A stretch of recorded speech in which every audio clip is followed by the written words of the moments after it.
Olá, povo de Deus, aqui estamos nós com mais um vídeo e hoje nós vamos falar sobre a vocação da mulher, então vem com a gente.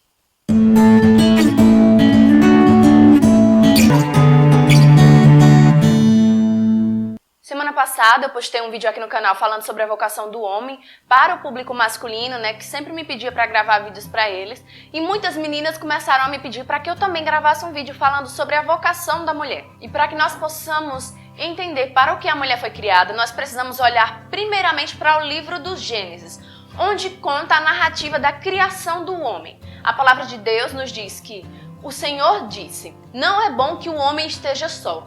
Vou lhe dar uma auxiliar que lhe corresponda." Então Deus criou todos os animais e levou para o homem para que ele escolhesse dentre eles aquela que fosse a sua auxiliar, aquela que lhe correspondesse.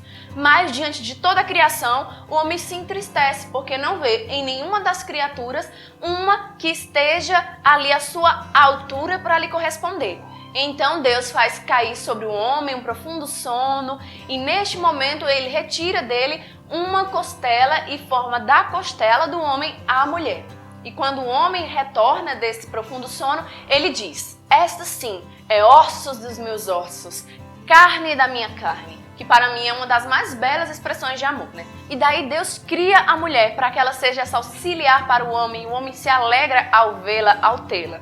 E aí continua toda a narrativa, dizendo que eles se unirão, formarão famílias, deixarão seus pais e tudo mais. Mas o primeiro aspecto que nós vamos ver aí é que Deus criou para o homem uma auxiliar que lhe corresponda. Essa palavra auxiliar, quando nós escutamos, geralmente há em nós uma conotação ruim para ela. Por quê? Porque auxiliar para muitos remete a algo inferior, como auxiliar de serviços gerais, como auxiliar de administrativo. Muitas pessoas veem a palavra auxiliar como algo ruim, como algo inferior, baixo e sem valor. A palavra auxiliar vem do grego, que quer dizer ezer kenegno. Não sei se a pronúncia é essa, me perdoem, mas que significa socorro de Deus. Ou seja, enquanto muitos pegam a palavra auxiliar e colocam nela apenas significados que para eles têm um sentido ruim, Deus nos dá o significado original do que é ser um auxiliar para o homem. E ser auxiliar do homem é ser o socorro de Deus para eles.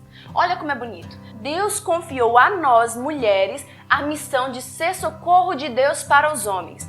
Principalmente nos momentos em que eles se sentem sozinhos, abandonados, que eles se sentem sem saída, sem rumo e que não conseguem dar um passo a mais. Então Deus te fez, mulher, para ser esse socorro para a vida dele. E outra coisa que nós podemos ver também na própria palavra é que Deus não criou a mulher da cabeça do homem para dizer que ela é superior. Deus não fez a mulher da sola dos pés do homem para que ela fosse inferior. Deus retira do homem a costela para formar a mulher, que é o meio para dizer que nós não somos superiores nem inferiores, mas que nós fomos criados para estar ali, em par, igualmente, um ao lado do outro. Nós mulheres temos a missão de destruir ou de construir um homem. A forma como nós falamos, agimos, nos comportamos, a forma como a gente gesticula, como a gente olha, o tom da nossa voz pode levar um homem para o céu ou para o inferno. E nós podemos ver isso na própria Sagrada Escritura. Quantas mulheres que ao longo dos tempos foram esse sinal de Deus e que conduziram todo um povo para Deus. E que a partir dela, Deus criou grandes homens. A rainha Esther, Ruth, Sara, Nossa Senhora, Santa Ana, Santa Isabel. Quantas mulheres que, através da sua vida, elas souberam exercitar a sua vocação e a sua missão. E com isso, a partir disso, Deus as levou a evangelizar e a conduzir para Deus aqueles homens a quem elas conviviam, com quem elas tinham ali um contato direto. Enquanto nós também podemos notar na palavra outras mulheres que não viveram completamente a sua vocação e não corresponderam à vontade de Deus, vivendo o seu serviço. E com isso foram pedras de tropeço para outras pessoas, para outros homens, como Eva, como Herodíades e tantas outras. E como que nós podemos compreender qual é a vontade de Deus para nós de uma forma objetiva? Quais são as características que nos fazem corresponder a essa missão que Deus nos dá? Como é que eu posso me policiar para saber se eu estou de fato sendo um socorro de Deus ou uma pedra de tropeço para a vida daqueles a quem Deus me confia. Por isso eu trouxe aqui, como eu trouxe também no vídeo sobre a masculinidade, a vocação do homem, algumas características que são próprias nossas femininas para que nós possamos compreender de fato quem nós somos. A primeira característica, que não é própria só da mulher, mas que na mulher ela ganha uma maior ênfase, é o amor. Todos nós somos criados para amar, para viver o amor e para dar amor. Mas na vocação da mulher, o amar é algo mais forte, é mais intrínseco. Nós, enquanto mulheres, sentimos a necessidade de amar incondicionalmente. Então, o amor incondicional faz parte das suas características femininas. Outra característica bem própria da mulher é a doação de si. São João Paulo II nos diz na Teologia do Corpo que a mulher não consegue encontrar a si mesma senão doando-se por amor aos outros. Quanto mais nós nos doamos por amor, mais nós conseguimos compreender o quão mulher somos e o nosso papel de mulher dentro da vontade de Deus para a humanidade. A maternidade é outra característica própria da mulher. Só a mulher possui a característica da maternidade, porque isso é intrínseco em nós. Não somente uma maternidade biológica, quanto uma maternidade espiritual. E a maternidade que nos leva a essa doação, como eu já falei, e esse amor incondicional, porque ela nos faz ter compaixão dos outros diante de situações difíceis. Outra característica própria que só a mulher possui é a feminilidade.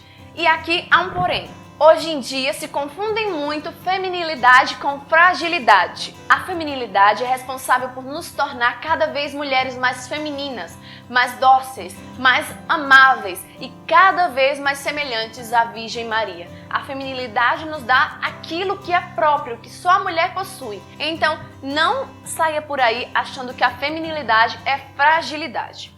Que nos leva à próxima característica da mulher, que é justamente essa fragilidade. E muitas pessoas veem a fragilidade como algo ruim, como algo que não faz bem para a mulher. Pelo contrário, é a fragilidade que nos torna mais sensíveis. E isso não é ruim. Por quê? Porque é na nossa fragilidade que Deus age em nós e nos outros através de nós.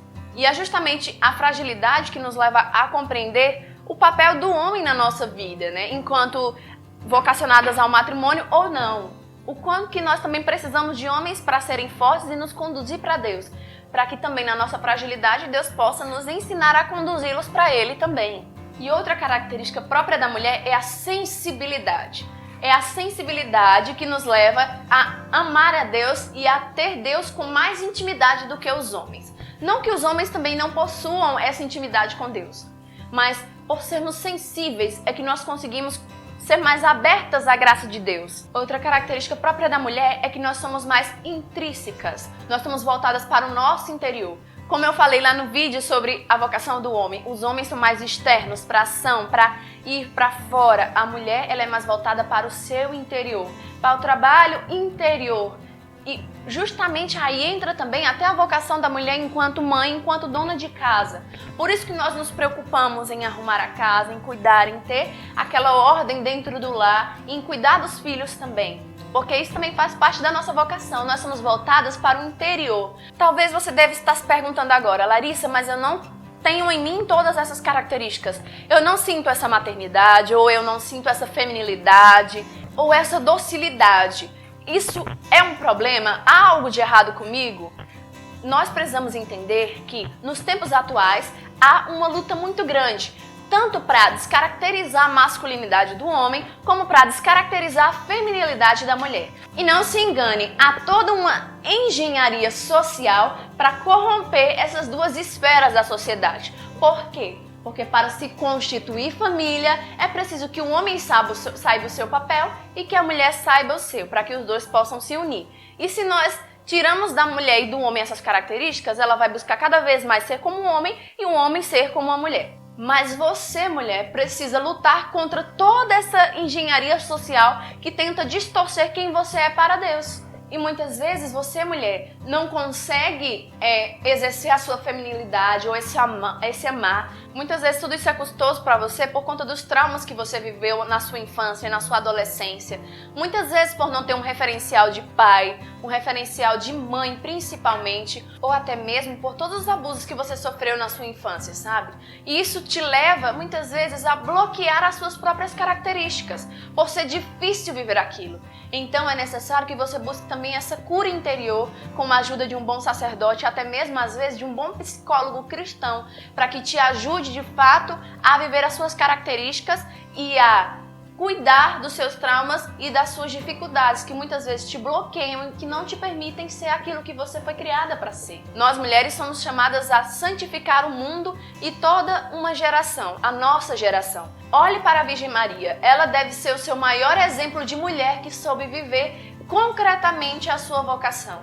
Mas por que Nossa Senhora, ela viveu de uma forma tão profunda a sua vocação? Porque ela foi uma mulher orante, uma mulher de serviço, uma mulher de autoconhecimento. Ela não teve medo de corresponder à vontade de Deus. Então você também não deve ter medo de viver aquilo que você é chamada a viver. E eu sei que depois de tantos anos, onde o feminismo, com passos pequenos e depois com passos largos, foi corrompendo a nossa idade e nos convencendo do contrário, muitas vezes é difícil para nós olhar para tudo aquilo e ver como se gerou mesmo essa distorção de valores. O que era bom se tornou ruim e o que era ruim se tornou bom. Então lute também contra todas as características do feminismo que ainda existe dentro de você, que tenta te tirar daquilo que é a sua essência, porque uma mulher que não vive a sua essência, ela cresce uma mulher confusa. Então busque todos os dias olhar para as mulheres de fato, as mulheres que viveram a vontade de Deus, as santas mulheres da nossa igreja, e estudar todas as características que elas tinham e que fizeram delas grandes mulheres, que muitas vezes não foram características revolucionárias, mas simples, que fizeram delas cada vez mais felizes. E busque viver também aquilo que são as suas próprias características, porque é correspondendo à sua vocação que você será de fato feliz, tá bom? Então é isso, eu espero que esse vídeo tenha te sido útil e se você gostou, comenta aqui embaixo, deixa o seu curtir aqui, tá bom? Compartilha com todas as suas amigas, se inscreve no canal se ainda não é inscrito. Todas as nossas redes sociais estão aqui no box de descrição, tá bom? Fiquem com Deus, até o próximo vídeo, paz e misericórdia!